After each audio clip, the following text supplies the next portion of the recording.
Well, for years, the cable television industry has been talking about two-way TV systems where viewers could actually talk back to their TV set. You see, I can't hear you. Until today, that concept has been mostly a dream. A $10 million investment by the Warner Cable Corporation opened in Columbus today. QUBE is a major expansion of traditional cable television. Subscribers to the new service will get the 10 regular cable channels, plus 10 new channels with a variety of local programming, and 10 premium channels where first-run movies, sports, and other events will be shown on a pay-as-you-watch basis. The whole marketing concept is geared to show potential subscribers that QUBE is not regular television. Touch the button and treat your friends to spectacular entertainment from Las Vegas. Not on the tube, on QUBE. QUBE costs $10.95 a month, $3.50 more than regular cable. But the monthly bill for QUBE will depend on how often the premium channels are used. So how many customers does QUBE have? Really, the figure changes by the hour. We started with a base of Warner subscribers in 26,000, and we're in the process of moving through those homes right now. And I can't give you an exact figure right at this moment. Can you give me a ballpark estimate? No, I can't. You can or you won't? No, I won't. Warner obviously won't recover its $10 million investment from its Columbus customers. But the Columbus complex is an experimental center, and Castell says it will be at least a year before Warner knows if their gamble is a success. We're live now at the home of Mr. and Mrs. Ray Buck in Grandview Heights, who are QUBE subscribers, new QUBE subscribers. At 6 o'clock, the Columbus Alive program went on.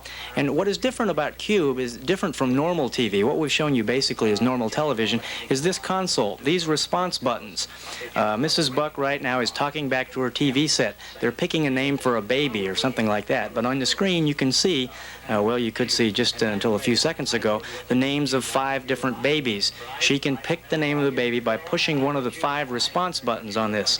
What they can do that in the two-way system, they can participate in quiz programs, can buy merchandise from advertisers, can tell a performer, here's something on the TV set now. Now this is how Columbus voted just seconds ago for the name of this baby.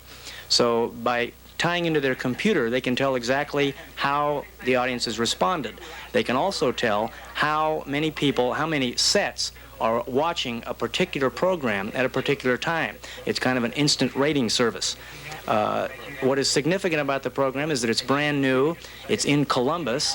Whether the 10 million gamble will work, that's anybody's guess, and it will be at least a year before anyone really knows. This is Paul Thompson, Eyewitness News, live with the Rapid Cam. Paul, could you tell us, let's just take a sort of an instant survey here of our own. Did the Bucks tell you anything about whether they felt that was too expensive for the service? Or? They said they would take the regular service, and they told me that they would take advantage of the premium channel. They didn't say exactly how much, but they would watch some things. Now, what their bill will be after 1 month is anybody's guess, but they said they would use it. They don't object to paying for that extra service then? No. Okay, thank you very much, Paul Thompson. QUBE came to Columbus today, and its supporters say it is the wave of the future for television. What is it? Frank Seltzer reports. QUBE is the invention of Warner Cable Television and has been the subject of a lot of promotion. Touch the button, they say, not on the tube, but on QUBE. Those buttons are the selectors for 30 different TV channels. By using the box, you can see the usual commercial TV stations, along with special programs from Warner, and for a few bucks a crack, movies, nightclub performances, and sports events. All of this is possible through computers. Deep in the bowels of the Warner building on Olentangy is a battery of computers that measure your responses to questions and see what you're watching. The only information that is stored in the computer is on the premium line, which is 9 channels, which is used for billing. Other information is not stored. If you would respond to a question, let's say, what do you think of this particular issue? You like it? Touch button 1. Do you not like it? Push button 2. Your response is just reported on the screen in the aggregate as a percentage, not as a name, and we don't keep that name at all. We don't even have it. But sometimes the computer will have your name. For instance, when you bid during QUBE's auction, which is not on the premium channel. Not everyone can get QUBE, only those people in Warner's area, which basically is west of Interstate 71. Whether QUBE is the wave of the future, two-way pay television, or just another Edsel isn't known. One thing is certain, Warner is spending millions of dollars to get its customers to spend about $11 a month plus extras to watch TV. This is Frank Seltzer, Newswatch 4.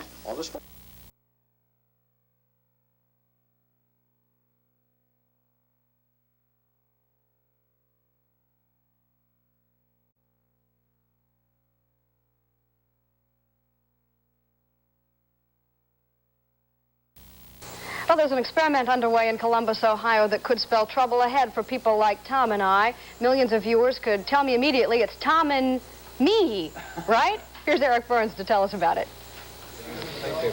The news in Columbus, Ohio is that yesterday, December 1st, 1977, was QUBE Day. QUBE is a cable television service that lets viewers be part of the program they're watching by pushing the buttons on this box. I'm going to throw in something here. One of the things that viewers in Columbus got to do last night was choose the name of a baby girl who was born yesterday afternoon. We would like for you, as godparents of this child, to pick the name. From these choices, number 1, May. Choice number 2, Elizabeth. Choice number 3, Bernadette. Or choice number 4, Linda. Touch now. Susie Russell picked Elizabeth. That's her husband John's mother's name. 43 like Elizabeth. 6% like May. 25 Bernadette. And 26 like Linda. You rascals, you. All right. They all picked Elizabeth as the name that they have chosen. The Russells are among 1,500 viewer participants so far in Columbus who are able to participate because the control room at the cable television station has a computer in it. When the people at home push their buttons, their responses travel through wires which are strung on telephone poles. The responses are transmitted to the computer and translated by the computer almost instantly, which is important if you're playing a version of The Gong Show. Our first act this evening's got more steps than the state capitol, I guarantee you. A group of 7- and 8-year-olds from Reynoldsburg who have appeared at the Ohio State Fair as well as other local festivals. Please welcome these future Rockettes, the Little Miss Line. Come on out here. All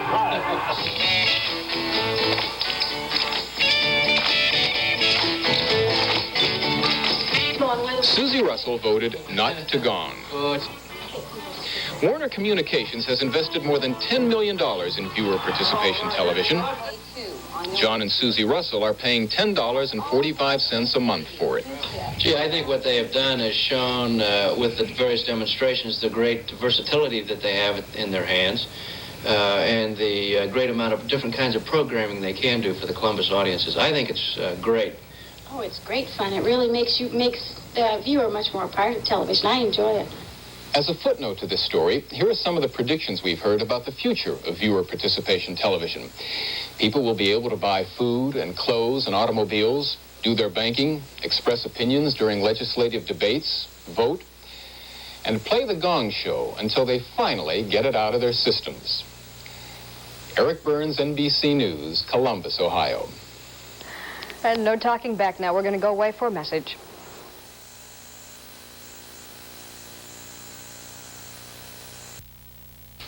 Television has sometimes been criticized as a passive medium, one that doesn't let the people at home respond or participate.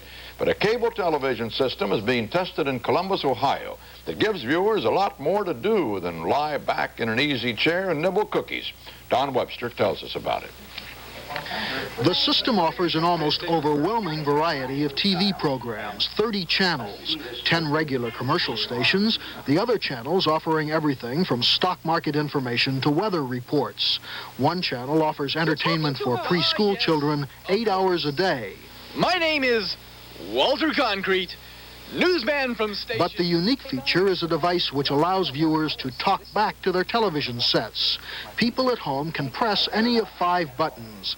The response is tallied instantly in a computer at the station, and the results flashed on the screen. Cost of the service, now installed in several thousand homes, is about $12 a month, plus additional charges for movies, including some X-rated ones. On the opening night as a stunt, the parents of a girl born 4 hours earlier agreed to give the baby any of 4 names, and the viewers made the choice. Elizabeth won. One program which will be presented regularly is an amateur talent contest. And we'll do a tribute to Elvis tonight, of the king of rock and roll. And the format is something like the Gong Show, but in this case, viewers at home do the rating. They continue to press buttons that they do or do not like what's being presented, and the results are flashed continuously. If a majority of the audience does not like the act, then it is taken off the air. Although regular programming began last night, the Henry Eckert family is one of several dozen which has been testing the system for about a month. I think it's really a great idea. I've had a TV set in my house for years, and it's been talking at me, and I haven't had a chance to say anything, and now I've got a chance to talk back to it, tell it what I think. The system in Columbus is by Warner Communications, one of the largest cable TV companies in the country. Their system is called QUBE, Q-U-B-E. If it's successful here, the project will be tried elsewhere. Much of the first day's programming was frivolous. Ohio Governor James Rhodes auctioned off his golf putter for charity, viewers punching in their bids. But the system has a serious potential. Proponents say it could be used as an educational tool or to get instant viewer opinion on vital topics. There is also great commercial potential as viewers punch buttons to order merchandise they see displayed on the screen. Cable television firms across the country are closely watching the experiment here. Don Webster, CBS News, Columbus, Ohio. And that's the way it is. Friday, December 2nd, 1977. This is Walter Cronkite, CBS News. Good night. Well, we're a little hesitant about asking this, but do you ever get the urge to answer back to your television set? Some viewers in Columbus, Ohio can, and they get results. Here's Bill Stewart. It's a locally produced Gong Show with something extra. The viewers can talk back to their television sets. And the viewers, simply by pushing a button, can say whether they like the act. A no vote brings the gong and an untimely end to the performance. It's all part of something called QUBE, unveiled last night in Columbus, Ohio by Warner Communications for some of its cable TV subscribers. QUBE involves a selection box attached to your TV set in which you select which of 30 channels you will watch, either regular TV or closed-circuit movies or Warner's specially produced programming. And in the case of Warner's own shows, viewers can answer multiple-choice questions simply by pushing one of 5 buttons on the box. I think it's great. I like the ability that we have at home to vote for things. We don't normally do this. What's put on the air stays on the air, whether we like it or not. This way we can get rid of it if we don't like it. Responding to questions last night, viewers helped name a baby born at a local hospital, with parents' approval, of course, most of the viewers preferring the name Elizabeth. Viewers responding to questions had their selections recorded by computer at the TV studios.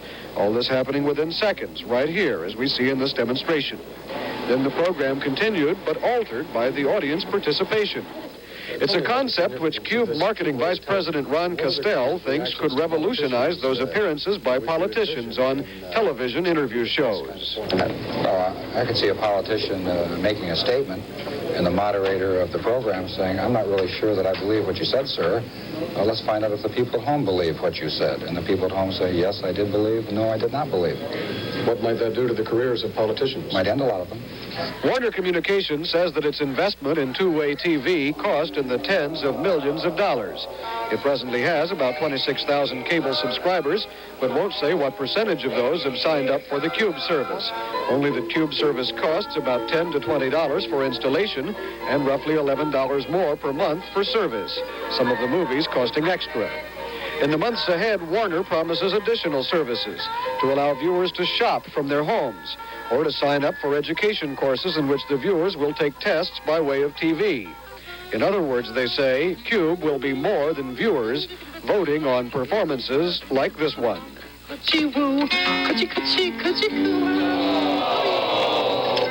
Bill Stewart, ABC News, Columbus, Ohio. That's the news. We were almost finished anyway. Well, I got to confess, I don't really understand UFOs, and another thing I don't understand is astrology. Well, let's not mix the two. No, I'm not going to mix the two, but How about blending? I did ask an astrologer to come over on this special night for CUBE and to predict for us, based on a 4:30 start time, what the future of CUBE was going to be. Now, I'm telling you, I'm not sure about this, but this is Joe Cochran. I want everybody to meet Joe. And Joe, we ask you if you would do this for us, if you would take a look at the stars and the moon and the sun and all of those things that go into astrology, and based on a 4:30 today start, when Flippo started, what appears to be the astrological forecast for CUBE. Well, it looks very good. I think it's very exciting that you have Gemini rising because it's very interreactive. Wait a minute. Gemini?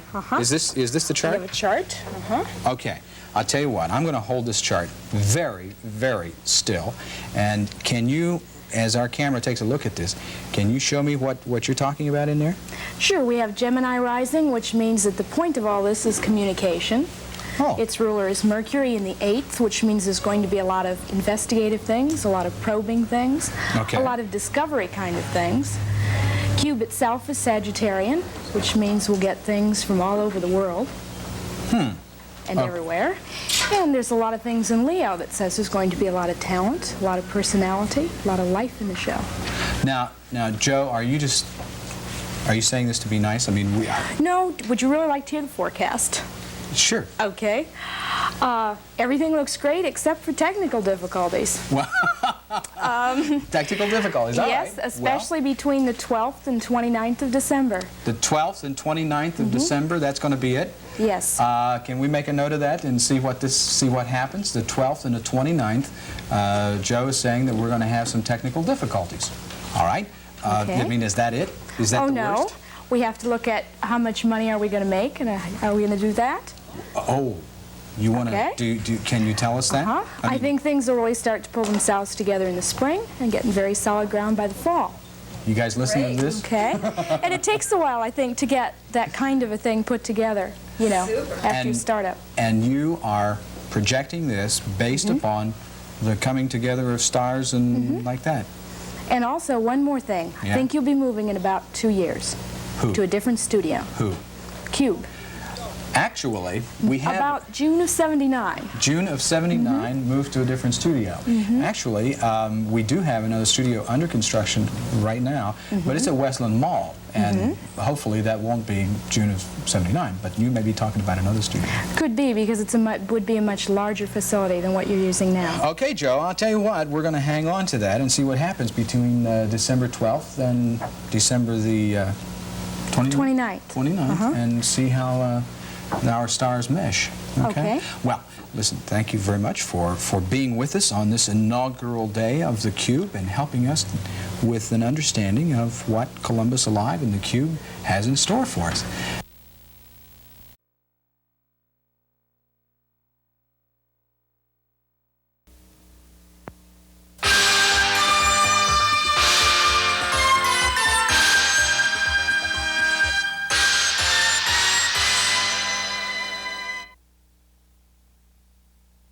Hi, I'm Rob Weller, and I'm in our celebration studios with Dr. Peter.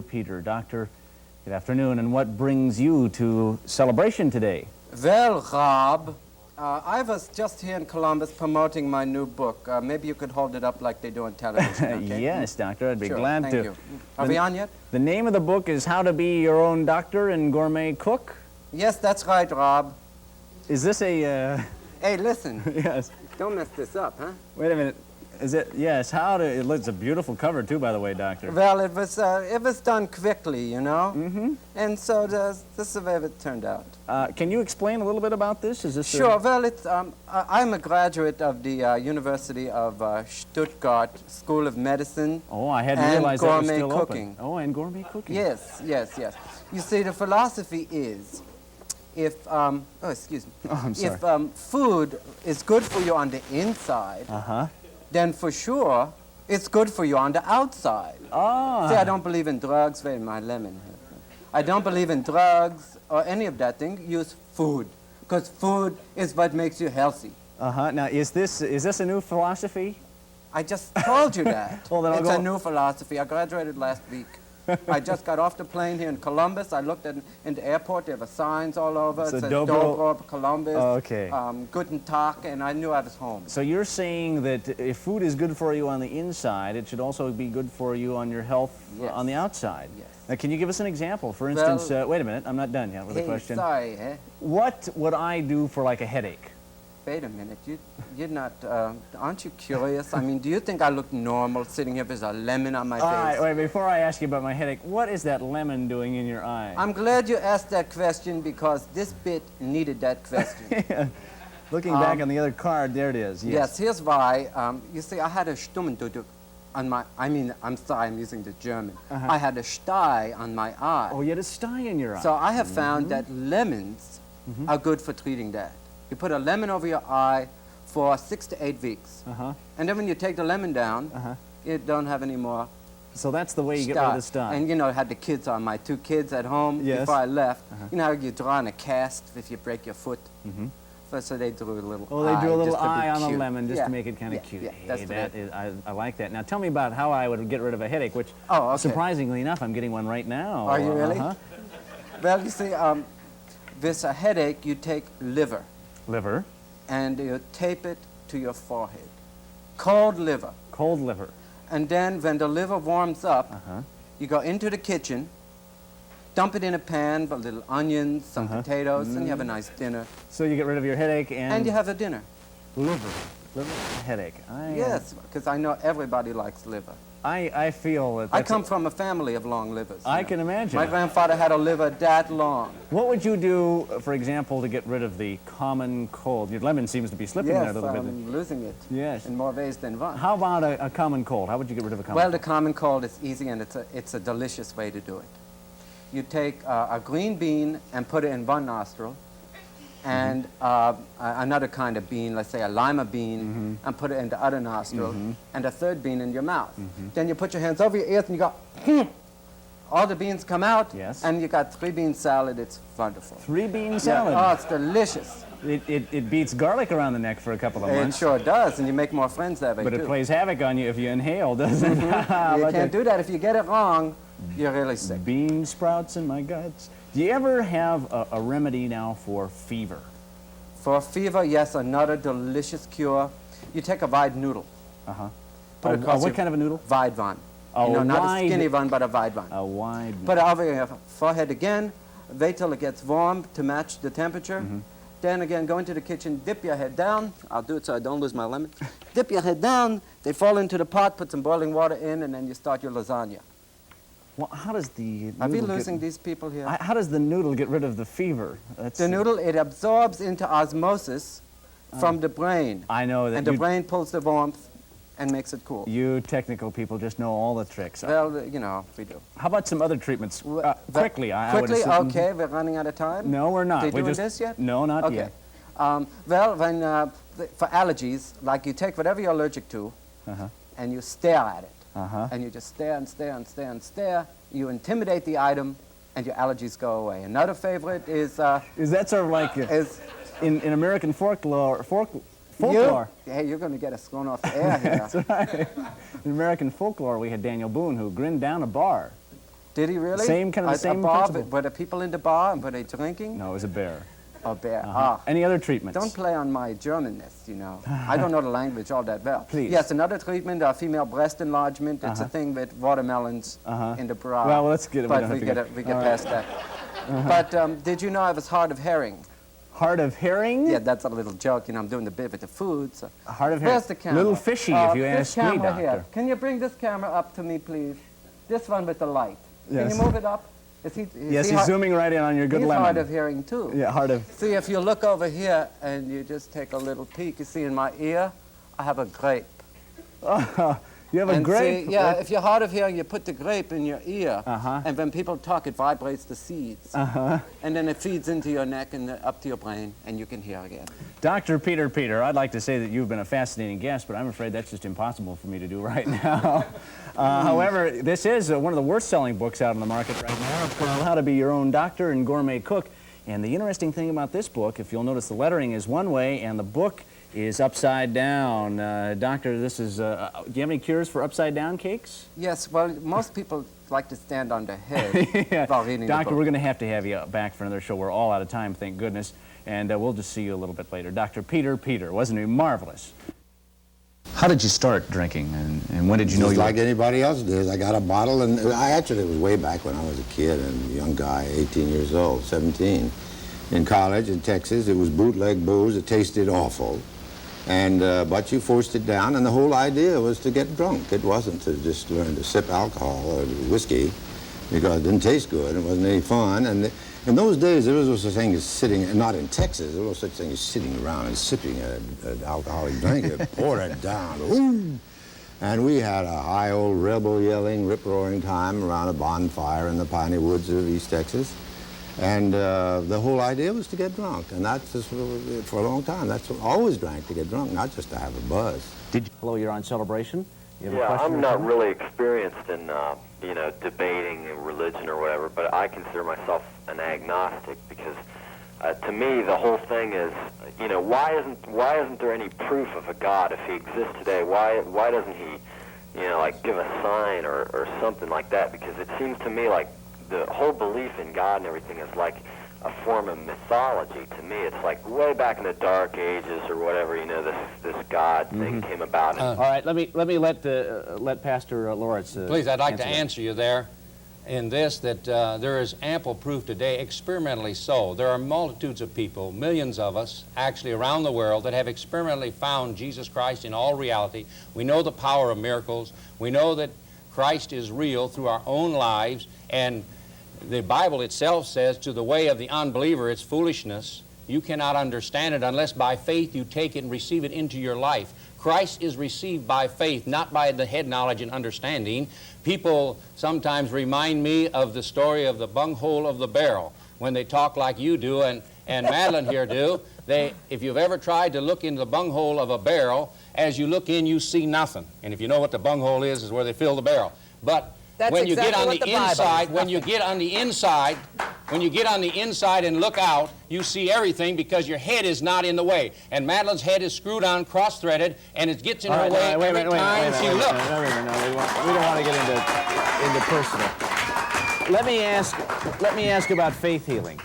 Yes, I believe in it 100%. I have 17,000 miracles, over 17,000 miracles in my personal life. You look like it.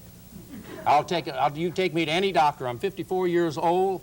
Since I've been 7 Really, years sir, old, I've had a that's miracle probably in my the body most every day. absurd thing that I have ever heard in my life. Now, let me explain. You haven't even heard it yet. No, I don't care to hear any kind of that insanity, but I would like to urge any viewer who has anything wrong with them physically, go to a doctor, please. That's right. Go to a hospital. Don't rely on anybody laying hands on you. Don't rely on anybody praying over you. Go and get the finest and best treatment that you can. Then later on, if you've got some money to throw away to persons who preach religion, have them come in and pray on you after the operation. Can I tell you an After the experience that's medicine. 47 years old?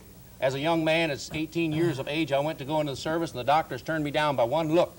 Said my whole system was tore up. It's grown off here on one side. Every day I live, I have a miracle in my body because there's not one thing wrong with me. Take a physic and it'll go away. I can take a physical any day, but all right, you've been trying to look into the bunghole of the barrel from the outside, Madeline. If you get on the inside, you'll see more I'm clearly. not interested in being in the empty barrel with you, sir. All right, well, wait a minute. in your way. The first thing you have to remember is that you cut the onion the long way, through the root.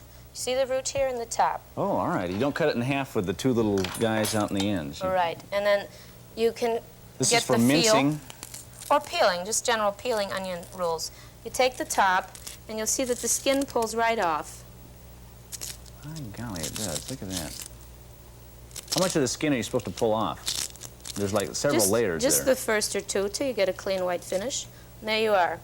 Now at this point, Rob, you take it, put the flat side down, keeping the root back a little. You make incisions. Yes, about doctor.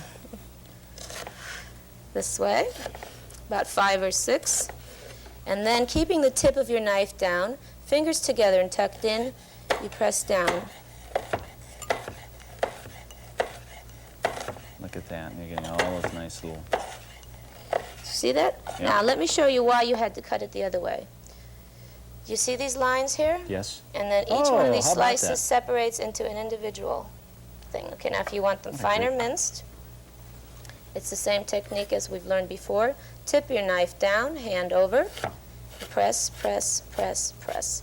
And that really smirches them up in Right. good order. All righty. We've got them adequately minced because you need a little bit of bite. By the way, Lisa, I want to remind everyone at home, then in just a few seconds, I'm going to let you touch in for this recipe if you'd like. So please be handy with your cubes. Yes. And we'll tell you in just a few Now, seconds. this is also a really good recipe because it's actually, other than potatoes, which are nutritious, this does not include any mayonnaise and very little oil. So it's actually a diet potato salad, if there is a diet potato salad. Now, Mona and Steve will Mona? be glad to hear that. Yes. Okay. So the next thing we have to do, and this is what's different about this potato salad, you have to remember the potatoes are very porous, and anything you put on them, they go. Okay, so we're going to put chicken stock on them. Oh. Approximately a cup and a half of chicken stock. And then we need about half a cup of oil, vegetable oil, not olive oil. Not olive oil. And Vegetables we need a little lighter, right? Right. Well, it brings out the delicate flavors of parsley and the potatoes. And about a half a cup of white vinegar, salt and pepper to taste. And I should say, too, that if you're using a pepper mill and you need a measurement like 1/4 of a cup, that's 28 twists. A fourth of a cup is... 1/4 of a teaspoon. I'm going to lie down on one of the bed of nails here, and after I lie down, you guys will have to put the other bed of nails up on top of me, and then I'd like to get everybody in a sitting position, 3 on each side of the nails, and then, are you one of the ones that's going to sit with us? Oh, okay. Well then, Robbie, are you sitting? I'll sit also. Mary Lou Davis from Orange Julius is going to be with us sitting today.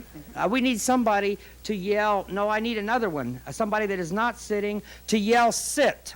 You do that. All right, Nisi. We get everybody involved. Let's get all in our this volunteers act. in right over here. If you'll just sort of line up on this side of Komar a little bit. We have 1, 2, 3, 4, 5, and with me 6. Now, whenever they get in a sitting position, you yell sit, and I'd like to have everybody sit down. But then there's just one little problem. After I get all this weight on top of me, it's going to be a little difficult to breathe.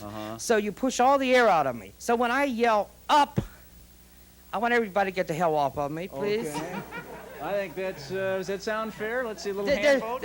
There's just one more little thing that I'd like to say, and I am actually going to do it. This is sometimes commonly referred to as a real pain in the bleep, bleep, bleep, bleep. Just like your own little sensor, aren't you? All right, Komar. Now, Komar is going down right on the nails. Komar, can you talk while you're doing this? A little bit. How you feel down there? Stuck up. All right. Now, Komar, you'd like us to place... That one on top of me. Place this right on top. May I have someone's assistance? Gene, if you'll help me right now. And where... Now, we don't want to put this on your face, do we? I'll watch. Okay, now, if everybody will get in a sitting position. All right, let's have... let me sit right here so I can be close to you. And go ahead, we'll have 3 on that, maybe 2 there, 1 there. All right, sit up as high as you can. Sit up as high as you can, Mary Lou, right this way. Don't sit yet. Wait a minute. When we say sit, everyone got their places to sit? All right, Komar, are you ready? Time they're ready. All right, we'll get the sit cue.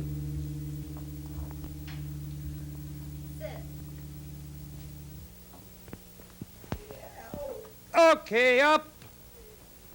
There it is, the amazing Komar. Get this off of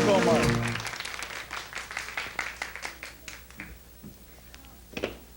Komar, come to me. I'm going to keep my back to everybody, Rob, so that the camera can get a close-up of it. The back usually gets impregnated more because there's more weight against the back side than there is against the front side. Although I'm beginning to feel like a little waffle, you know. Did you ever do any physical harm to yourself? I tried to remove all the male genitalia in a number of ways, thinking if I could get to a hospital, a surgeon would perform the rest of the surgery. You tried to remove all your male parts yourself? Of course I did. Dr. Harry Benjamin, who is world-renowned in the field of transsexualism, saw me on November 1, '67, and he put me on hormones immediately. He saw the genitalia. I had the testicles right in my hands. out of the scrotum without any painkiller. This is, you know, you may be upset about this, but this is how desperate the transsexual wants this surgery, the true transsexual. She lets nothing stand in her way. I know a girl who held up a bank to get the money. Hey, Mike, how you doing over here? All right, you today? Good. Get over here close so I don't fall in. Alrighty. Is this my hat I get to wear? Yeah, you get to be a official fisherman now. How do I Owner, look? everything. Yawn the fisherman. Right. Mike, you're in a raft which... Have you done a cooking segment on any soap operas before? No. I'm one of those characters in soap operas that never appears in the kitchen. Okay, now let's give that a nice blend. What kind of role do Turn it on. you generally play when you're in Oh, soaps? darling, I play mean people, I play sad people, I play old maids, and I play kindly mothers. Really? Yes. But they generally don't put you in as, I mean, you have a pretty good mix then and things. Yeah. All right, I'm going to whip this up a little bit. Yes? Now, do you want stir, beat, puree, cream, chop, whip, or mix? Puree? It's puree. Oh, puree. Yes. I was thinking that old show Fury. Let's grind it really good. Oh, that's on the upper roll. Mince, grate, blend, shred, grind. Here it is. All right, and how long should I put it on? Oh, let's just let it run for a while until people are bored hearing it. It's not working. We're supposed to, we were worried it wasn't going to be enough time. It'll work. We're going to be here till 4 in the afternoon. We got another plug I got another plug back. Wait a minute. This one works. This one works. Wait a minute. The machine is broken. Do you know, all they talked about when I came here was what a terrific kitchen they had. And nothing worked.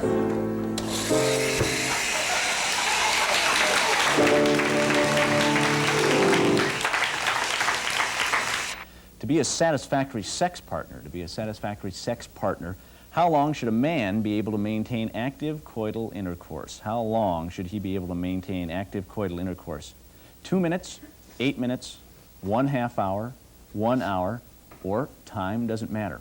Go ahead and touch when you see the touch now sign. Let's see what you think of a man's abilities in terms of time during intercourse. What do the surveys say? Well, surveys and I don't get along well together. I'm reminded of this psychologist who was taking a sexual survey, and he went up to this old lady and he said, beg your pardon, madam, I wonder if you could answer a personal question for me. And she said, well, all right. And he says, well, he said, I'd like to know if you and your husband have mutual climax. And she said, no, we're with Allstate. Results. Let's take a look at our results before we go on answering this. Now, we see that to most people, time is not of the essence. Right. 3, 7, 9, 10% for times. Yes, in actual fact, some psychologists conducted research, and he determined that the average woman takes 8 minutes from the time foreplay begins until the time she's had a climax. Now, I don't know what average woman you can find who's going to lie there in a bed with somebody while some other idiot is standing there with a stopwatch. And I'm not quite confident of that time either. And so the 71% of the people are right where it is, and the other people may very well be responding to their own happy relationship or unhappy. Because if somebody says a man should be able to stay, if a woman says a man should be able to stay with them for 10 minutes and he's only staying with them for 3 minutes, there's trouble there. Now, there are lots of ways to make a name for yourself. I'd like you to meet a local woman who has become, well, really a national celebrity. She's Columbus's own Morgana.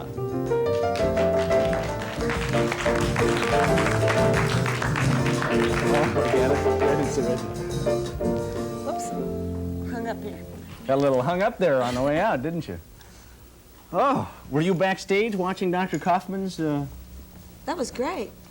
What'd you think? I found out that my marriage is strictly physical from the test. Yes. Morgana, it's nice having you on the show.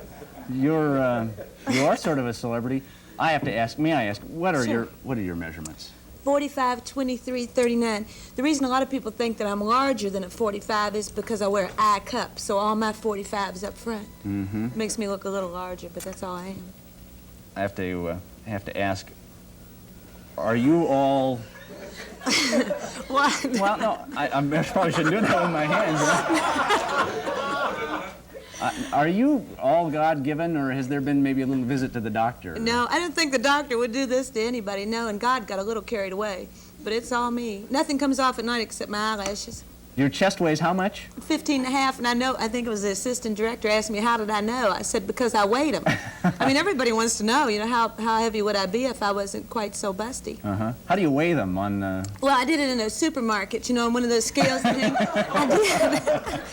I really did. You know, they stay open 24 hours, and one night when there was nobody there, I just weighed them, you know, one at a time. Sort of, kind of right next to the... melons and things. The melons and things, uh-huh. Do men assume things about your character because of the way you're built? I think so, especially when I was young. You know, when I was about 14, 15, 16 years old, I know I had more problem than a lot of girls because I think men think that a girl with a bigger bust is more of a loose type person than a flat-chested girl. It sounds silly, but I really think they think that. They look at you and something sexual happens to them. Really? What do you do about... You have a very small frame. And I'm skinny. Yeah, you're almost light. What do you do to keep your chest firm? I do. You want me to show you my exercises? Sure, why not? I have to stand up for this. Okay, I guess we could do that. Thank you. I don't want to lose my... Could you hold this just a minute? I'll be good. What am I going to hold this? Just hold on to give me a little leverage. Sure. Now, this is what women do to... Wait a minute, See, men do that all the time, too. What your bust is mostly muscle, except for the gland. And by doing that, it firms up the muscle. What do you do? Would you do that again now? Yeah, see, it's just in the arm movement. Watch the arm here. You'll see that I'm pressing against my arms, which makes your chest jump, but it's your muscle that's back here. What do you call those things? I can't. I couldn't think of it right now if I tried. Whatever it is. But you just push. That, Yeah, it keeps you really firm. When I don't even wear a bra, I don't sag a bit. May I sit down now? Oh, yeah. Yeah, my cord. Yeah, is there anything else I have to hold here? No, I don't think so. But that's really good for anyone, because even if a woman has a small bust, by developing her muscle, it'll make her at least a cup size larger. Before the show, we talked to Morgana, and you were once in a Catholic boarding school, and you once had aspirations to be? A nun. That's what I wanted to be, and they wouldn't baptize me because the only relative I have in my family is my grandmother, and she wasn't Catholic. If they baptized me, I probably would have been a nun. I can just see it. Sister Mary Alice, holy smokes. Whenever the day is bringing you down and nothing's going your way, just turn it around. Don't let the world upset ya. Get your best, and what does it get ya? Life is a celebration. Don't waste no invitation. Leave your worries behind. You got to make your own sunshine. Make your own sunshine. Nothing in life is turning you on, and every one of your friends, they all seem to be gone. Just get yourself a humming. Remember that the good times are coming. Life is a smile, so find it. Just put some faith behind it. Leave your worries behind you.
got to make your own. You're gonna like it, like it, like it. Make your own sunshine. Like it, like it. Make your own sunshine. Like it, like it. Make your own sunshine. You're gonna like it, celebration. You're gonna like it, celebration. You're gonna like it, celebration. You're gonna like it, celebration. You're gonna like it, celebration. You're gonna like it, celebration. You're gonna like it, celebration. You're gonna like it, celebration. You're gonna like it, celebration.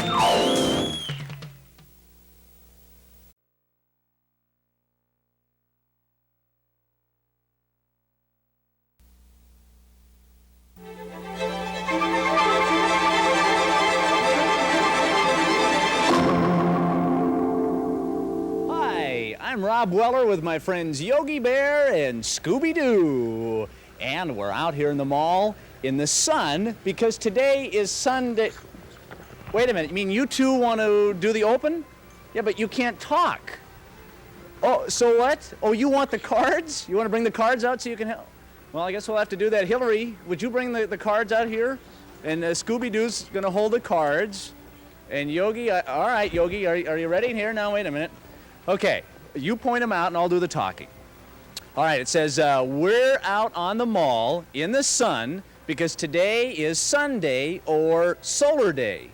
And we're going to talk about sunny day activities by, all right, now we got to move to the next card here. Scooby, yeah, it's good you hung on there. By taking a tour of the parks in and around the Columbus area. So get ready for fun in the sun as we salute parks today on Celebration.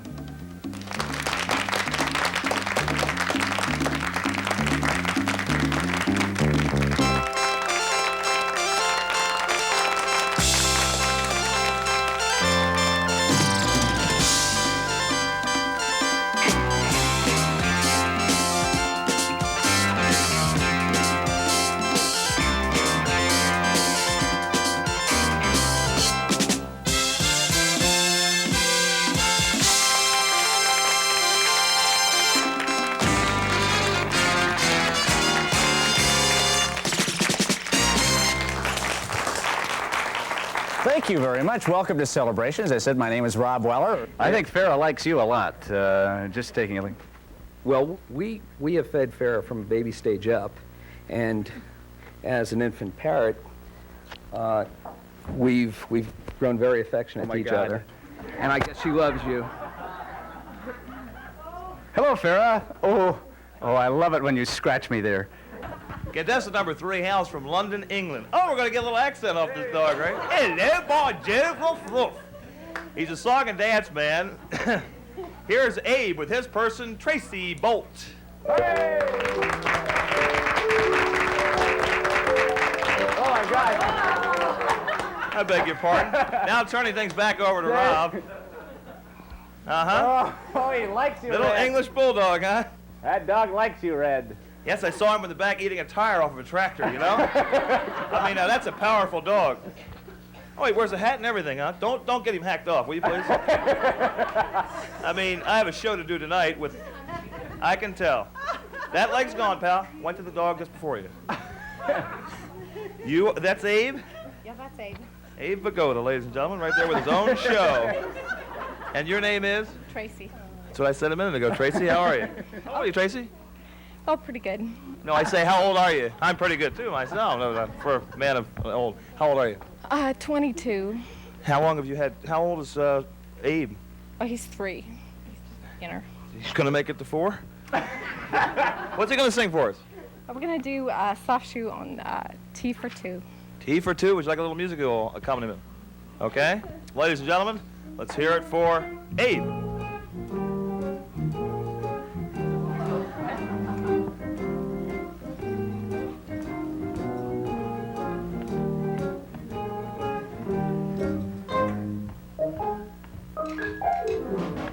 Yay! Oh.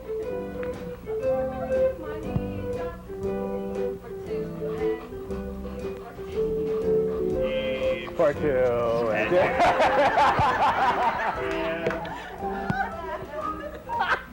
Don't tamper with the axe, ladies and gentlemen.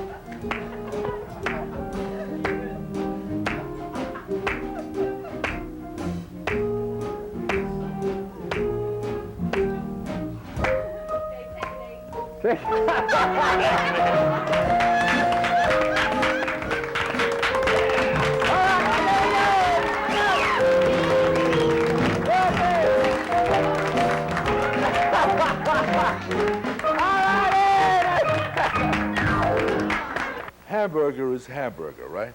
But the Greeks do something to hamburger that makes it a little different.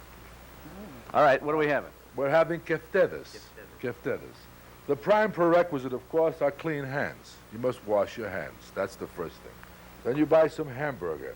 This is a pound of hamburger, and you put it in the bowl. Then you take a couple of eggs. You can't miss this. Hey, Andy, you gotta get Take a couple of eggs, and you put them in there. One hand, this Take man a is little breaking these parsley, some onions. I see you're measuring these out very carefully. What? Don't do that. Don't be paranoid, anybody, please. When you're cooking, don't go like 1/4 of a teaspoon. And God help you if there's one minuscule gram over, the whole formula's ruined. Put a little garlic in there, some breadcrumbs. Mickey, what's he doing? What's he doing to this recipe? After a livery. Oh, flour. We don't want no flour. That's all. Now, the reason why, if you were a psychiatrist, you would starve if you lived in Greece, is because if you've had an argument with your husband in the morning and you're going to make dinner, you go, oh, you dirty rat. You're mixing. I'll get you when you get home.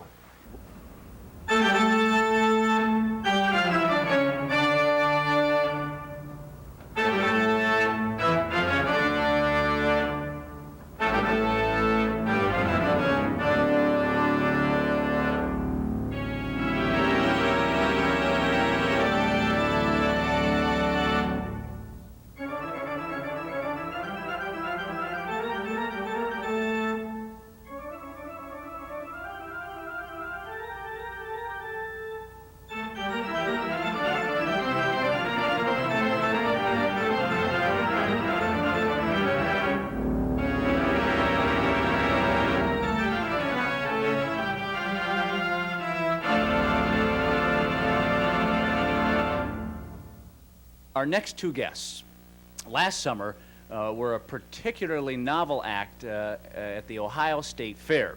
Now, since then, though, they have made several television appearances, but they decided to give up and leave show business just a few months ago. But, fortunately, we were able to persuade them into coming on and making one more special appearance. Ladies and gentlemen, you've got to welcome this phenomenal group, Cheeks and Spoons.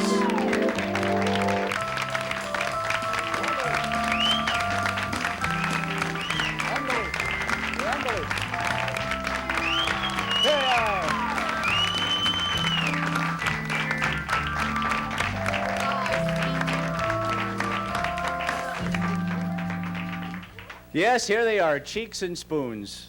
Hello, fellas. How are you today? I'm fine. Let's get your names first. David. And? Benjamin. Auburn? Right. David and Benjamin Auburn, Cheeks and Spoons, as you can see right here on their chest. They've got it. Now, fellas, you're into some pretty heavy music. I believe that you play the Cheeks and the Spoons. Is that? Yep. Is that kind of where you got the name for the group? Yeah. Did you have to go to school to learn how to play these? No, not really. No. You didn't? No. You just sort of picked it up? Yeah. Yeah, we did. Do you like show business? Yeah, sort of. You sort of. Yeah. Now, you're older and wiser, so you're sort of saying that show business is... You like school more than show business? Yeah. No. Obviously, we're running into a little dissent. Now, I just want to know one thing here. Do you ever get calluses from playing... You play the spoons on your cheeks?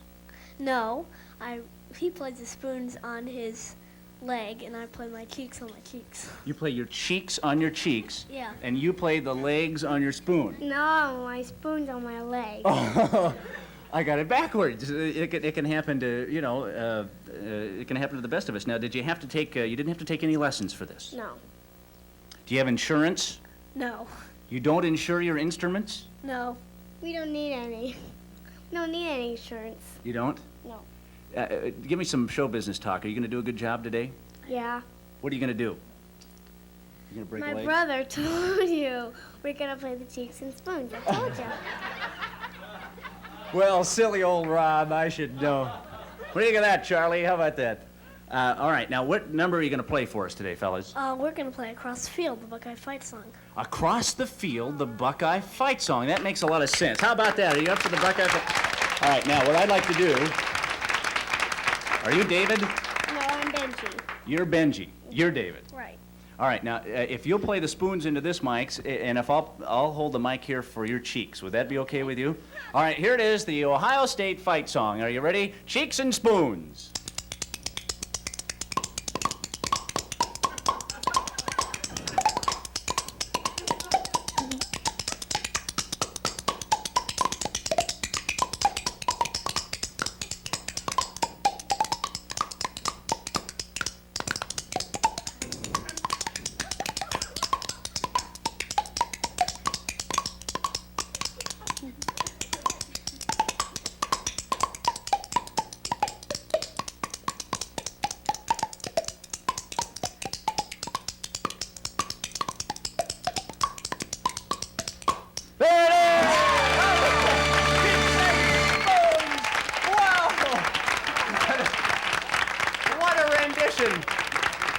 Gentlemen, that was terrific. David and Benjamin Auburn, I'm so pleased that you decided to come out of retirement and skip school today to come down and be on the show. Well, we had to if we wanted to be on the show.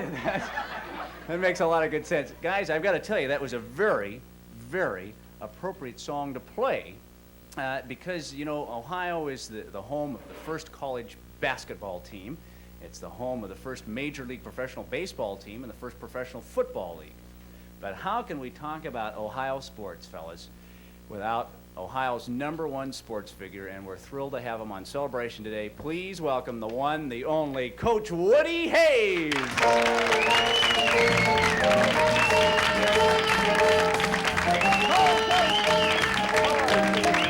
Ohio is a place of a good many firsts. A lot of firsts have happened.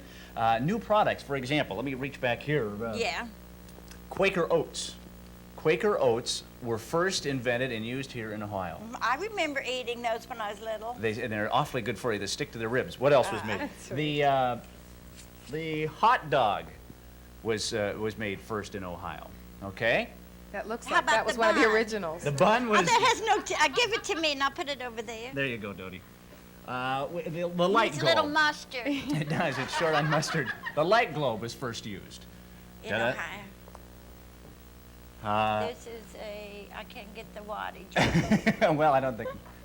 Chewing gum was also first in Hawaii. Oh, you know, this is blackjack, isn't it? Well, no, I don't. Well, is it? I don't think that's blackjack. Did you used to chew that? But I remember waiting in blackjack. line at the show. Uh-huh. Let's hear it for Oh, the but beer they king. having 7 sticks. Isn't that unusual? Oh, there's some for You all can get of a good us. deal on it. I thought you only got 5 sticks. No, this isn't blackjack. I don't think. This is white. We've got white. Beer was first used in Ohio. Beer cans. Beer cans. Beer cans. I'm sure beer was And too. look, now we're polluting the world with these beer cans. So one springtime, late at night, Patrick made his way to this place. He walked fearlessly into the midst of the idols, and raising his staff before Sen Craw, commanded the stone gods to be gone from Ireland forever and leave the land in peace. At the sound of Patrick's voice, the face of the great stone idol turned away from him, and the idol began to break into 1,000 pieces. And the statues that surrounded Sen Craw sank into the ground in fear of Patrick and his powers over the great stone face. Magically, Patrick found him by himself. He looked about him, and before his eyes, the hills once again began to glisten with special magic fire, like the emeralds beyond the sun. And from that day on, no serpent or vile beast of any kind has ever been seen in Ireland. The men found the great hero in St. Patrick, and he taught them many things. And to this day, St. Patrick's Day is a very special cause for celebration among Irishmen the world over.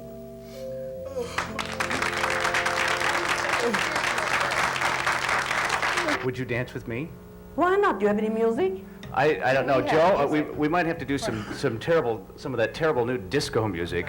What about Saturday Night Fever? Do you know that? We've got Joe. You got something? Could we do a little Stella Reichman? Will you dance with me on the floor? Let's do it. Come on out with me.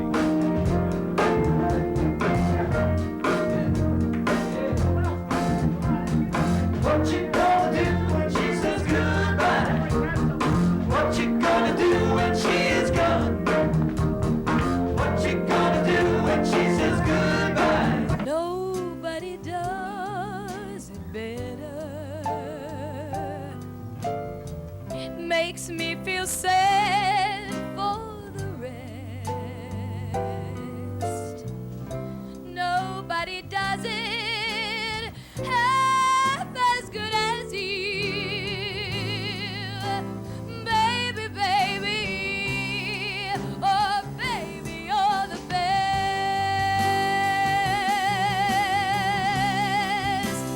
Baby, you're the best.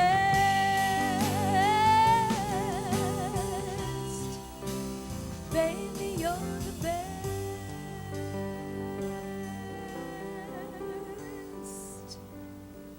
And from the Walt Disney production of The Rescuers,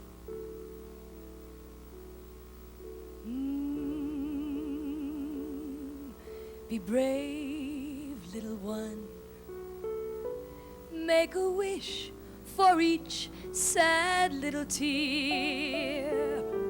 Hold your head up, you know what is near. Someone's waiting for you. Don't cry, little one.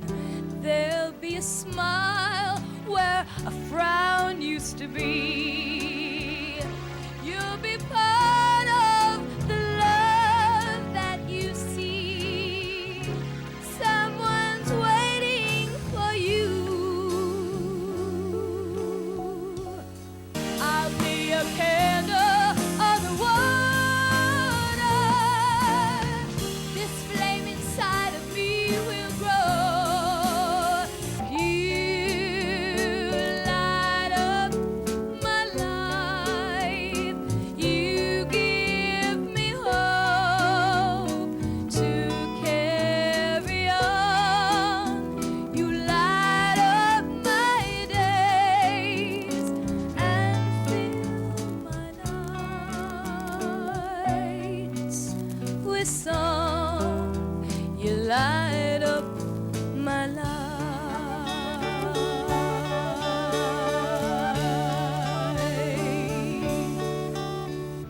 Shelley, that was beautiful. All right, there are the 5 choices. Please take your CUBE Council now and let's vote. You're voting for the song that you think you would like to have as the Oscar Award winner. Not the one you think is going to win, the one you want to see win. All right, choice number 1, Nobody Does It Better. Number 2, Someone's Waiting for You from The Rescuers. Number 3, Candle on the Water from Pete's Dragon. Number 4, Slipper in the Rose from Pete's Dragon. And number 5, You Light Up My Life. Those are the choices. Go ahead and touch when you see the touch sign. And we'll be seeing what your choice is. There it is, and there's Joe and the music. This is for your selection, the one you want to see win, not the one you think will win. All right, we'll wait just a couple of minutes to see the results. In the meantime, I want to tell you that I will be joining Ron Giles and Susan Goldwater tonight on Columbus Alive to report on your choices. Now, a little later on today on Bananas and on Columbus Then and Now, they will be taking other selections, so we urge you to keep your cubes handy this afternoon as you watch us on our Columbus C1 channel. And there it is. You have said that 66%, 2/3 of you say, light up my life. Well, I've read the criticisms of mammography, meaning that they feel that the women over 50 should take it and the women under, that there should be serious examination before it's done because the risk is greater for them. I remain convinced that when we examine blood for tumor complement, tumor antibody, blocking protein, and alpha-2 macroglobulin and find out what the ratios are and correct them, we will have taken a major step toward preventing cancer, because those are the cancer immunity defenses of the body, and they need examination. I'd like to offer something to all of our viewers at home, and this is one of the special things we can do with QUBE. If you would like a copy of Dr. Frederick's new book, it is available at many area bookstores, including Readmore, which has 8 stores in Central Ohio. If you would like to order it right now, go ahead and get your QUBE console. When you touch in, our computer will gather your name, and Readmore will give you a call to confirm your order. Now, this book costs $8.95 plus tax, and you can pay for it with your Visa or your MasterCharge card or COD. So touch button number 1, and Readmore will be giving you a call if you'd like Dr. Carlton Frederick's new book. Dr. Joseph Bada from Riverside Hospital, thank you very much for being with us on Celebration. And Dr. Carlton Fredericks, thank you very much for taking the time, both of you, out of your busy schedules. And they shook hands. They didn't come out fighting. Thank you again very much. Wait a minute, now wait a minute, Clarabelle. You want to ask my friends at home, those people who see me every day, love me, and are my good buddies, you want to have the audacity to ask them if you should spritz me in the face with that stuff?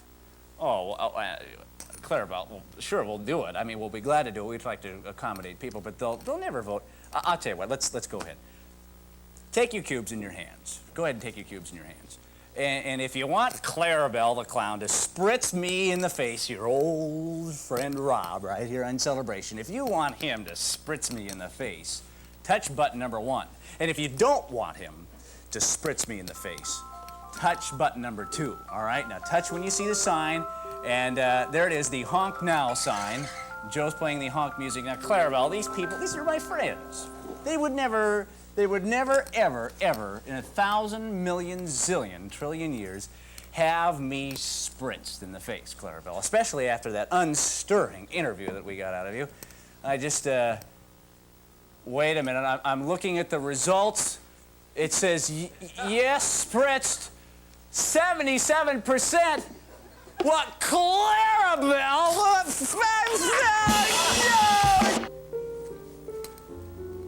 Won't you tell him, please, to put on some speed? Follow my lead. Oh, how I need someone to watch over me. Now that I've sung to you, are you going to do something for me?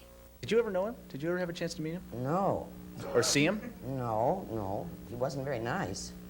What are some of the old Jolson stories about him? Oh, some of the old Jolson stories? No, I want to see if I'm trying to...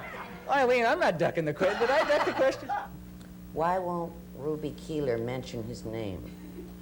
Well, let's see. Al Jolson and Ruby Keeler were married from 1928 until the late 30s.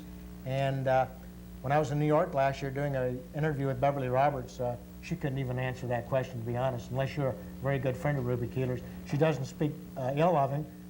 She just doesn't... doesn't speak. That's right. That's a lot. Now, here's the idea. All right. I want you to stand in close and Yes. don't miss a thing. I'm going to put this in my hand like this. Yes. I'm going to go 1, 2, 3. I'm going to put it in my hand, tap it like that's going to disappear right before your very eyes. All right. In case he doesn't have very eyes, we'll do them for the ones that have. Okay, here we go. Stand right over here. No, right there, right on the trap door. All right. All right. Here we go. On the count of 3, I'm going to go 1, 2, 3. Put it in my hand, tap it like that's going to disappear. Isn't that great? Fun, fun, fun. Okay, here we go. 1, 2, 3. I'm going to put it in my hand, do this. How did he do that? Wait a minute. How did you do that? May I have another Kleenex? Thank you. Someone says they saw that. Now. Of course they did. Do you have any idea how we do this trick? No. I'll do it again. Here we go. Do they know? Do they know? Of course they know. Now watch. Here we go. Why are you ladies laughing at me? On the count of 3, I'm going to put it in. 1, 2, 3. Put it in, tap it, it's going to disappear. It's still there. Probably the number was confusing. Give me a number. Give me any number between 1 and 3. All right, 3. Okay, here we go. 1, 2, 3. Now watch this. How did he do that? Is the joke on me? Is the joke on me? Of course. Here, I'll tell you what. Give me 2 or 3 Kleenex right there. Because we'll do this. Surely with one this big, you'll never miss I'll never miss the it. whole thing. Wait a minute, what is it? Here we go. That's enough. Here we are.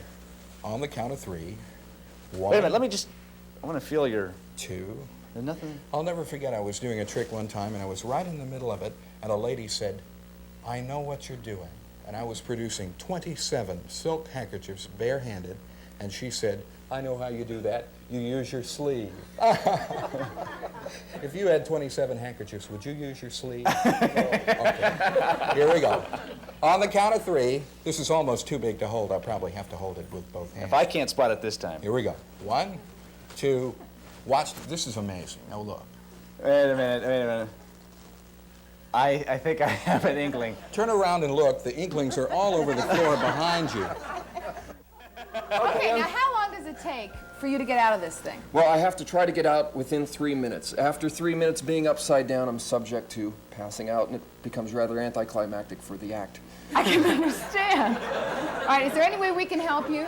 Yes, if you would be kind enough to man that rope right there, and I will lean back on Andy. All Like right. so. Rob, I think you're going to have to help Am I going to me. help you here? 37 more people. Andy, just catch me if I fall, okay? Here we go. I'm trusting you, Andy. All right. Andy, hold Now, me. are we supposed to raise this up? Let's go. Hold! Come on, guy, we can use some money. Here's a couple of strong. We got to do this quickly 1, 2, now. 3. Teeter-totter. I think we're out of our mind. All right, how high up, Maxwell, can you go? Higher. Higher. Take the time. Okay, how do we He's lock going it? all the way up to the top. Help! Okay. All right, now. Now we have to keep Don't track let of go, 3 guys. minutes, right? All right, I'm going to go 3 3 minutes. I got a stopwatch on my watch. Okay, let's go. All right, ready? Okay, should we start? Now. Okay. We'll give you 10 What? seconds. What? You're getting all red, Maxwell. You're upside down. How are your ankles? A little painful today. All right, you've only that's 15 seconds gone. Still got over 2.5 minutes left. You're all red. How's the weather up there? Hillary, is Maxwell all right? Maxwell, speak to me. Okay. All right. Okay, how much time now? Well, he's only gone through 35 seconds. Okay. Maxwell, you have still a little over 2 minutes before you'll pass out. Now, around his ankles, I know, there's just towels with rope around them so the rope wouldn't burn his ankles. All right. He's No got... gimmick there. You okay so far? Yeah.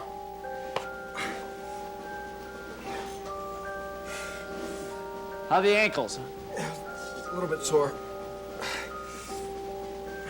All right, that's 1 minute and 10 seconds have gone by. You've got about 1 minute and 45 seconds left before you'll pass out. Well, this is, I don't know if we should have put it in that last notch. I don't know. He's not showing a lot of movement yet.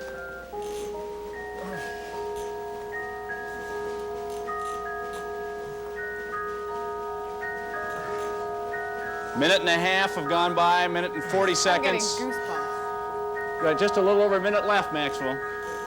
Minute 15 seconds left. Are you all right? Yeah. This man is beat red.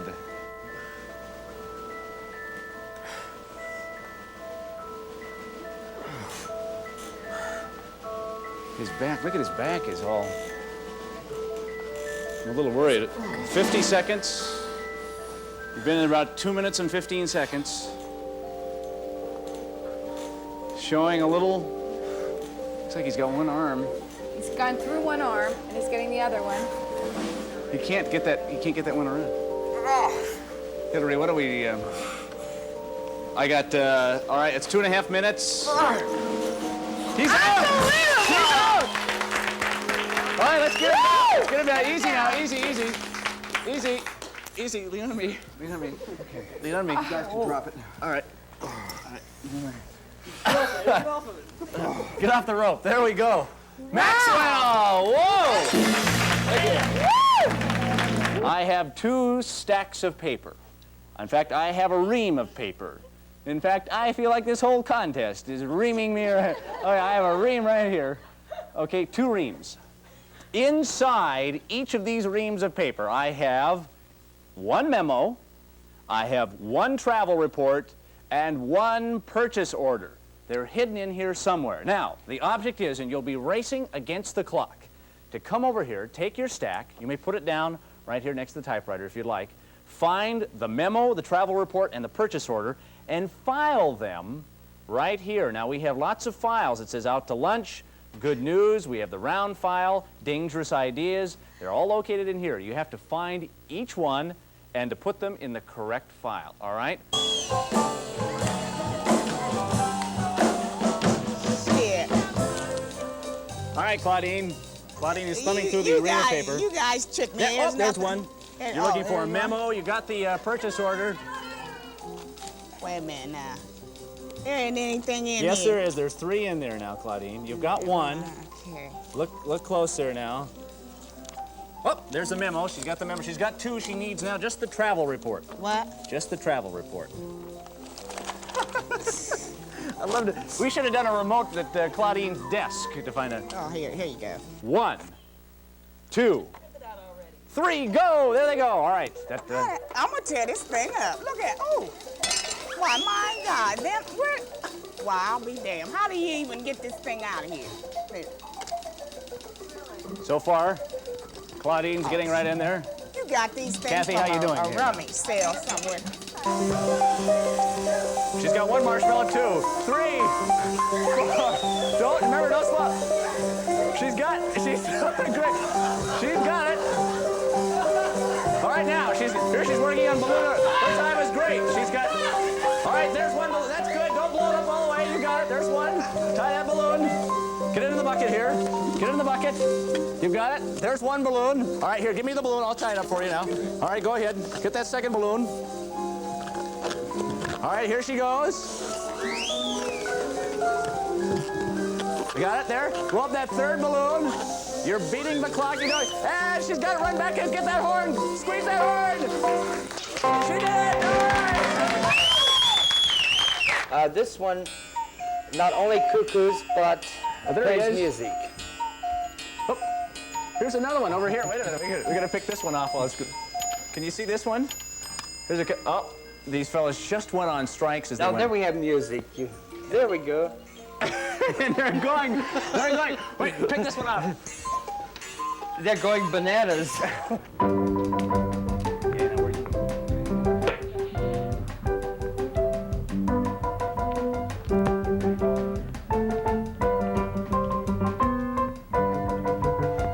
I was a fat kid, so of course my idol was Kate Smith. I kept an 8x30 picture of her in my locker.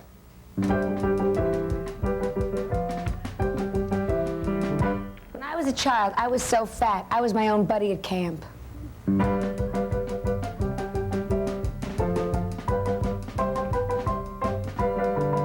It's hard being a fat kid. When I was born, my mother had stretch marks all the way up to her mouth.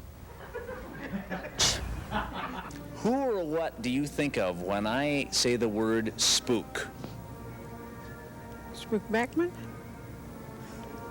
That's who I think of. Spook Beckman. Spook Beckman. Beckman. Spook. Spook? It rings a bell. Beckman. Who? Beckman. The old Spook Beckman. Who do you think of when I say the word spook? Who or what do you think of when I say the word spook? Ghost. Vincent Price. Spook. Ghost. Goblins. Halloween. God. But it's not ghosts, goblins, or Halloween. It's Spook Beckman today on Celebration.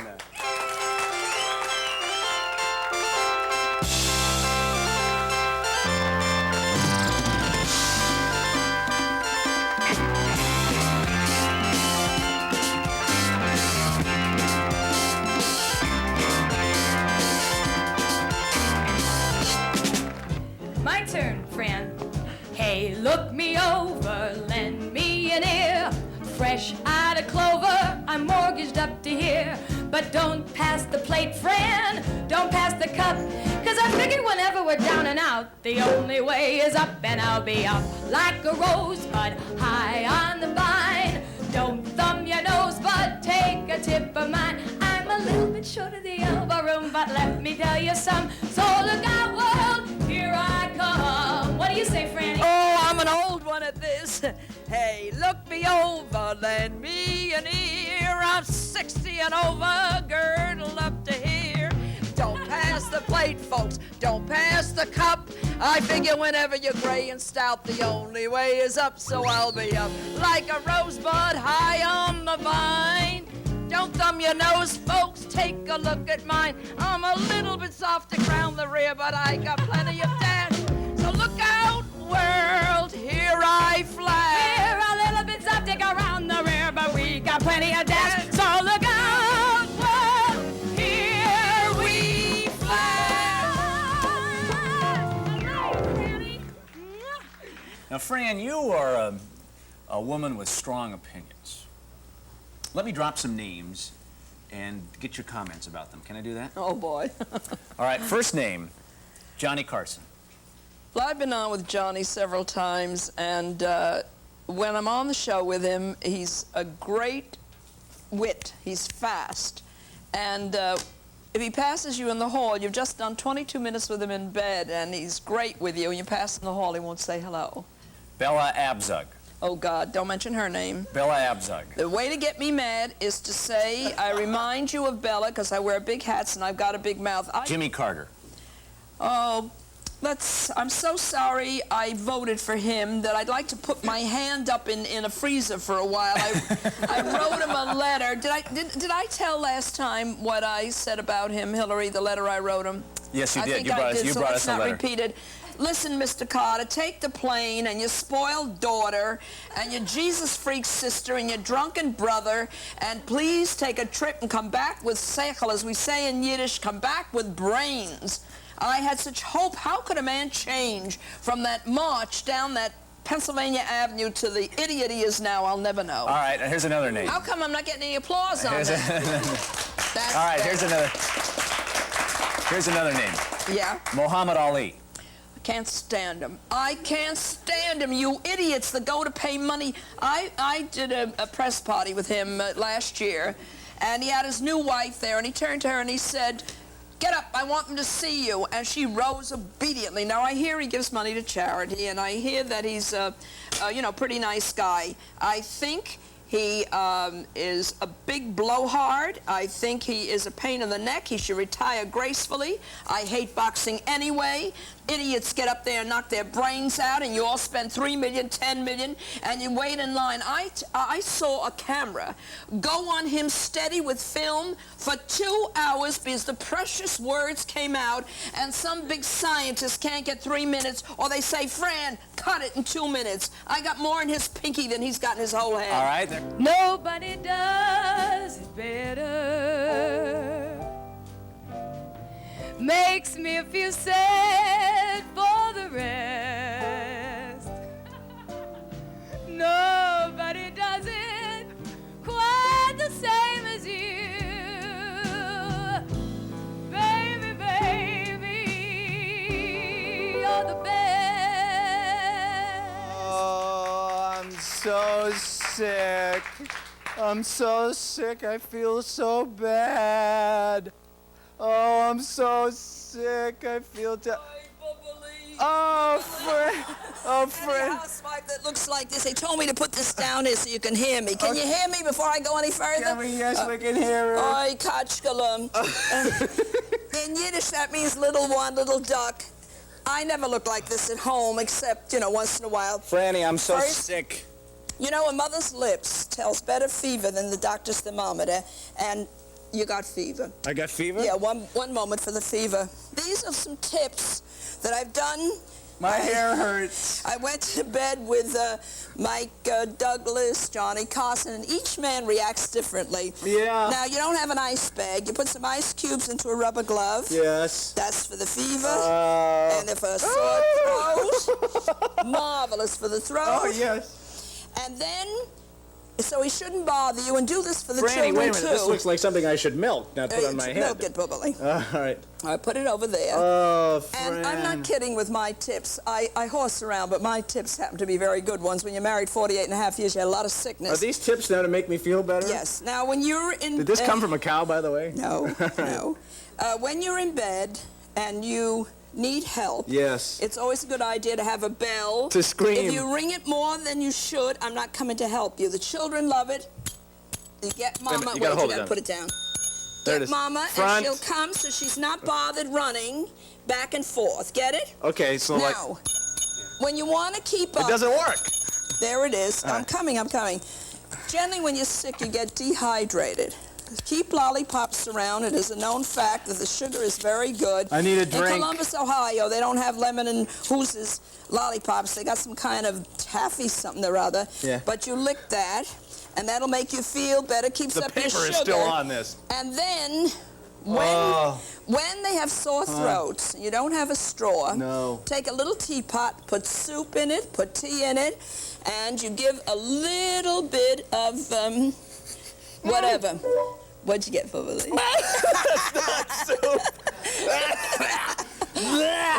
That's a little good old stuff. Tell me what it is. It's making Uncle Rob feel so much better.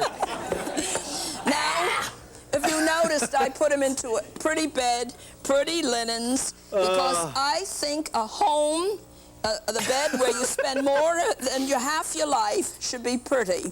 And where's my tip? I got a wonderful tip for you. Oh, a what? I have a three-way wedge at home. You know, one of those three-way pillows. Yes. We're never without. But if you don't own one, take an old washboard or a piece of board, put a pillowcase around, and you know, generally when they're sick, they have phlegm. Who's sick anymore? Phlegm.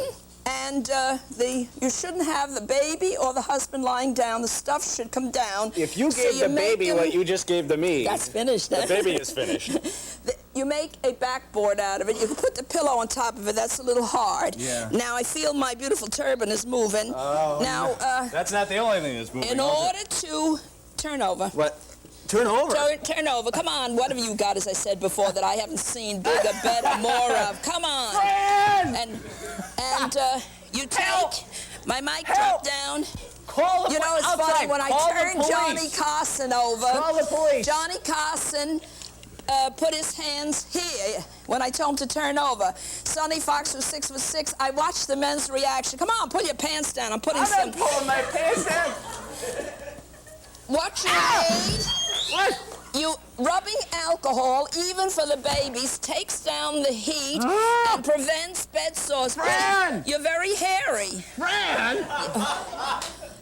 You know, I'm doing a book on the behinds I have cleaned up. Oh, no! Okay, kid, lean over. Oh, my God. Now, what else have I got here? Oh, Jesus. What am I going through? All right, now, lower the shades. You know what? My back and my breath smell the same way. What I would do is get into bed next to him, but in this case, before I get into bed next to him, I have to take my whole show with me. Move over. Wait a minute. I gotta take over the Fran! shoes. Move over. You know, I was in bed recently with Monique Van Voren and Bill Boggs in New York, and she said to me, "Come on, what?" As I said before, I'm not interested. Why, this is the I'm not first time I've ever been in bed with an old bag. But doctor, I'm coming around for a facelift. You're gonna take this off. Fran, I and wouldn't look touch you without with a my 10-foot like pole. hell you won't. Look at these rings. Look at the rings under the eyes. I need Mercy. eyeglasses. Don't believe him. If we went out tonight and a young broad walked by without a wrinkle in her face, he wouldn't be looking in my wrinkles and telling me they're gorgeous. He'd be with her. I don't know. He is gorgeous himself. Do you ever have a problem with men whose testicles are very... All right, no, wait. this is not Well, funny. We're out of time, though. See, the minute I get onto testicles, he's out of time. When he's on breasts, it's That okay. is not the minute we get on to Fran, testicles. I want to relieve you. My testicles are atrophying, honey. So are my husband's. No, but I mean the hanging ones. The hanging ones, don't you have a problem there? Can't you take a Never few had that stitches problem in? surgically. My God, Can't you no. stitch them up and hold them up like in a little basket? All right, all right. Well, in keeping with our couples theme, we have an extra special treat for you today. Please give a warm welcome to America's most lovable couple, Raggedy Ann and Raggedy Andy.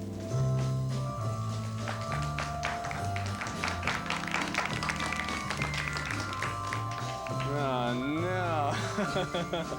Here they are. Aren't they cute?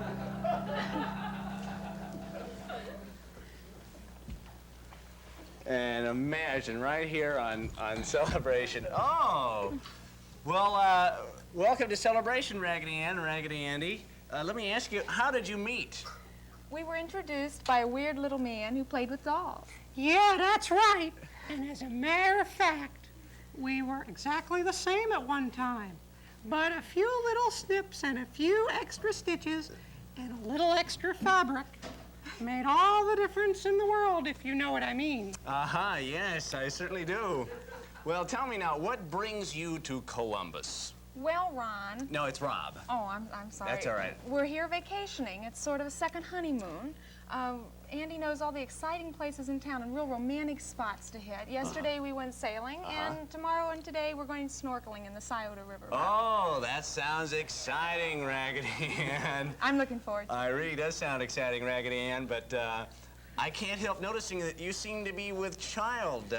Isn't all that activity sort of unwise for your condition? Oh, no. It's perfectly okay. I don't mean to brag, but this is my 147,000th child. And I'd like to thank the weird little man who put me together. That extra fabric is super. Well, that's incredible. 147,000 children. How did you do it? Well, sometimes I was on the top. Oh, no. I didn't mean that. I mean, I never heard of having that many children. Well, Rick. No, it's Rob. Oh, well, Rob. You know, we have to keep all the little boys and all the little girls supplied with Raggedy Ann and Raggedy Andy dolls. Hey, I guess I never realized where they all came from. Oh, Ralph, you mean your father? No, Rob. Oh, I'm sorry. I keep forgetting. Well, what are you It's all going right, to it do? happens all the time. Do you mean to tell me your father didn't have one of those serious man-to-man talks with you when you were a boy? Yes, but now that I think about it, I guess he did. You're good at this. I certainly am. And he's a living doll. Yes, he is. All right, cut it. But let's move on to a different subject. Do you have any advice for the couples who are watching us today? Well, we certainly do, Rob. I bet you do. It's Rob, by the way. I'm sorry. Yes, we do, Rob.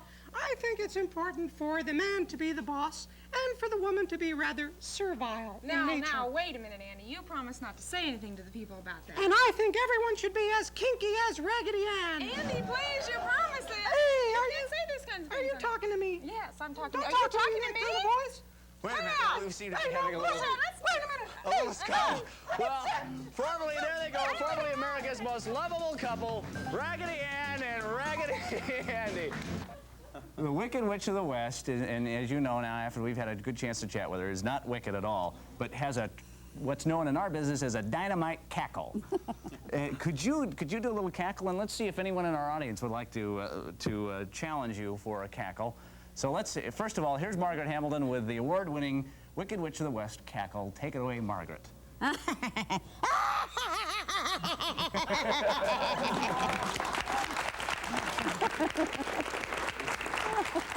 Do you think you would ever be able to teach a humble, young TV host like me how to play the accordion? Well, I can show you really what you have to know in about 2 minutes. From then on, it's up to you. Well, shall we step down to our accordion teaching area and we're going to do it? Myron, Flora, and Rob will learn accordion. Yes. There's yours. This will be mine. You know how to put this on? Yes, I think I go. Oh, you have to know how to put it on. Oh, that's the side I put it on. Yeah, right. You had it upside down before. I was going to play. Something backwards. What was going to happen? How's that? Do I got it there? Yeah, that's pretty nice accordion. It's more expensive than the one I had to begin with. This is a real. Is it really? Oh yeah. We got this, from Fresh's Music. Do we have the bubbles? We got this from Fresh's Music here at Westland Mall, Myron, which is a terrific music store, and they've supplied us with lots of good music things throughout the long run of Celebration here, and we appreciate them. They also gave us a baton here. I think we should. Great. Joe, great. On you. Here, pop a few bubbles with that if you'd like. Go ahead. All right, I like these formal shows. Yes, this is very structured, as you know. All right, what do I need to learn first? Well, this supplies the air. It's like a mouth organ. All right. You know, go here now. Here's your middle C right here. Right there, middle C. Put your thumb on middle C.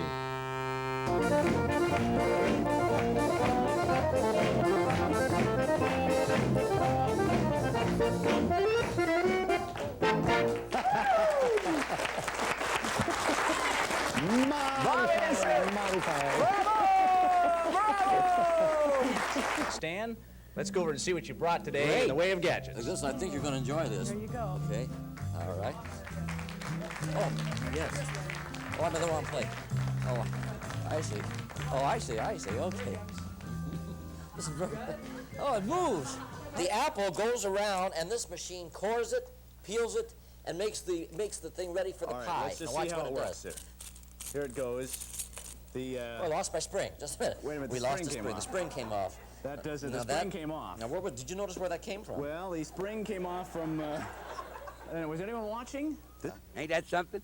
What we did, you would take this and you would pour a little water in the funnel. Uh-huh. Oh, wait a minute. I forgot to show you. Let me turn it around this way. We should have had some paper. Ain't that something? Now, when you run the corn, this should have been cooked. You see, it's going to splash. We forgot to do the cooking, I guess. See, what happens is this goes down the thing, and the kernels, there, you see the kernels come off. Do that again now, You're so supposed Bruce to do can this see with here. Bruce. You're supposed to do this with cooked corn. See, it doesn't work as well with corn. Well, what that's are we not doing cooked. with the corn that's going all over the place? Well, you're supposed to have a dish. We forgot to get a dish. You just put the thing in the center of the grapefruit. You give it a twist. We should have had a dish or something. We should have had a dish. I wonder if I've got a dish. Where's this juice going to go? We have. See, I have a feeling. And what you do is open it this way. You see. Yeah. And pull it out. And we should have. We should. Where's the? You want a towel here we should or have a towel something? because you see we have a don't have bowl. anywhere for our juice to go. We should have thought of that. The juice, you see, We forgot to got the juice all over. This is a table vacuum cleaner, and it works by 2 flashlight batteries. And what happens is you run over the dirt like this, and it sucks it up.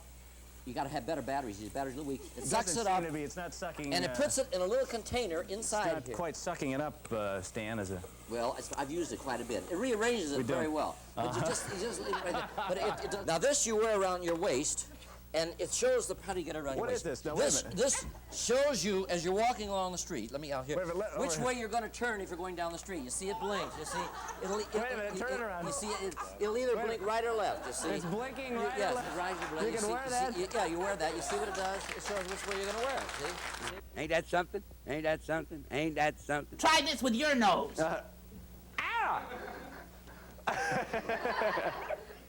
Well, See? You're not a puppet. You can't do that. Ha ha. I don't know. Is this in my contract? All right, Willie, you gonna talk on the mic? Hey, Lynn, ever necked on a Rocco plane before? Oh no! All right, wait a minute. We have to put this bar down. Get you all locked in. Willie, there's something I don't like about the way you slammed that door on me. It's final, wasn't it? We can't get out. Is this thing gonna flip around? I don't know. Oh no! Oh no! Ready? No, I'm not, Willie. I want to just ask you. Oh no, we're doing about warp 4 right now. Oh, Lynn, isn't this great? We can see the Westland Mall. Wow. See, I'm noticing that I'm getting a little queasy. But you have to punch. Willie just gave it a goose. Help me!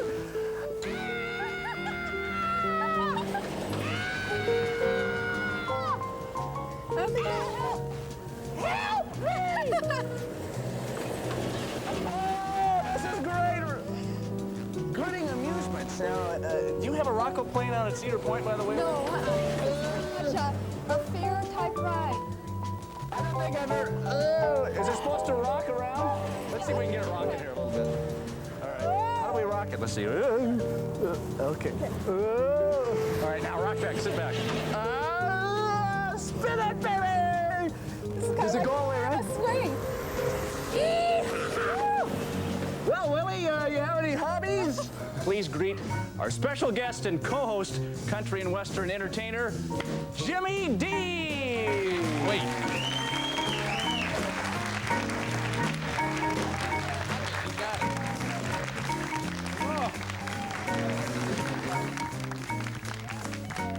You see, they warned me. They said, don't get it hung in the crack here. Wait, would you stop this cotton picking thing? I never worked on a spit before. Howdy. You sound like a dinner crowd. You can beat that. Come on, if we do that right, we can establish the mood for the whole show. You ready? Come on, howdy. Howdy. Don't you feel bad? Oh, shut up. Here, won't you come home, Bill Bailey? Won't you come home? Would you like to see the way they got this done? Oh, here we go. For the first time ever, exposed on television. You see, they got a thing stuffed in the back, and it's hurting my backbone.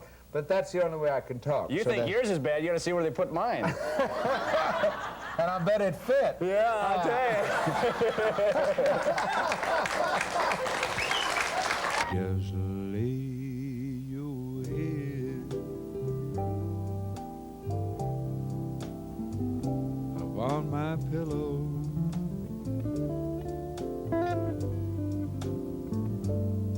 Hold your warm and tender body close to mine,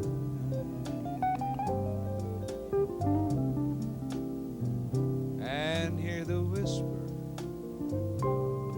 of the raindrops blowing soft against the window, and make believe you love me one more time.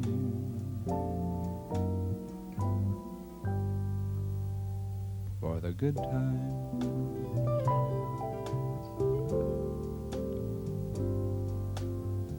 For the good time. For the good times.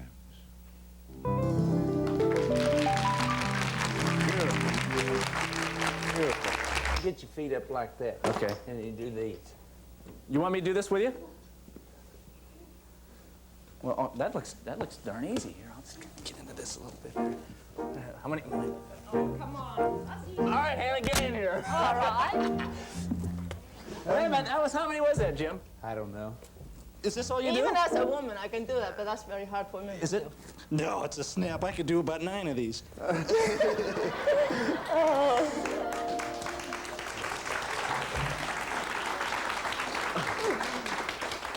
Thanks, Hannah. You're a lovely lady. Thank you. Jim just wants to thank Hannah real quick for her.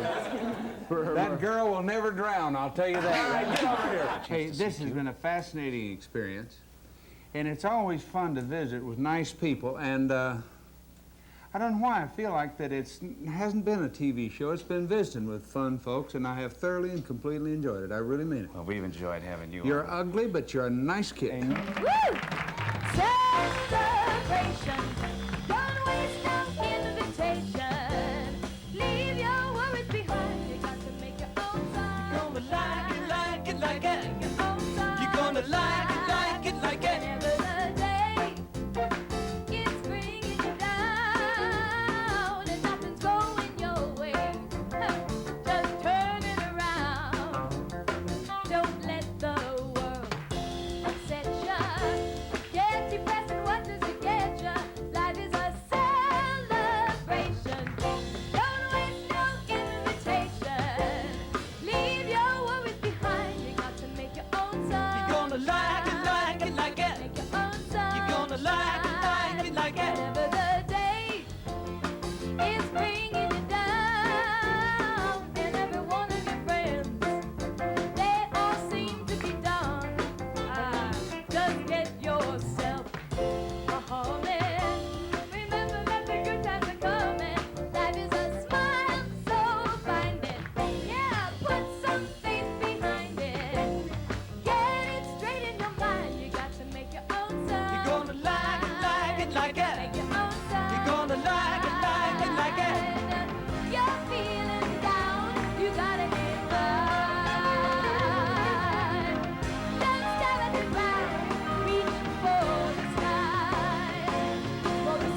celebration. Yes.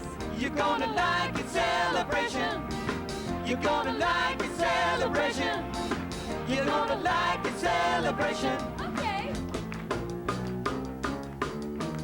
You're terrific. Thank you.